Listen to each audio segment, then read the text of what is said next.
Газоблок құйылу процесі міне. Растворды миксерде дайындауға 5 минут уақыт кетеді.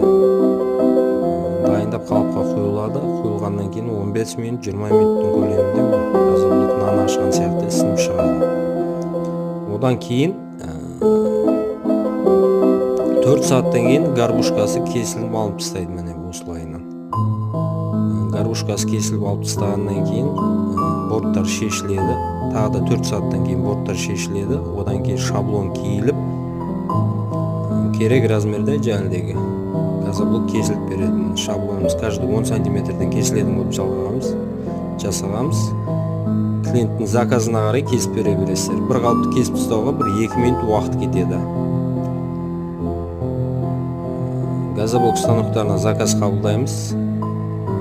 Телефонға звондаңыздар мұны төмендегі. Немесе WhatsApp-пен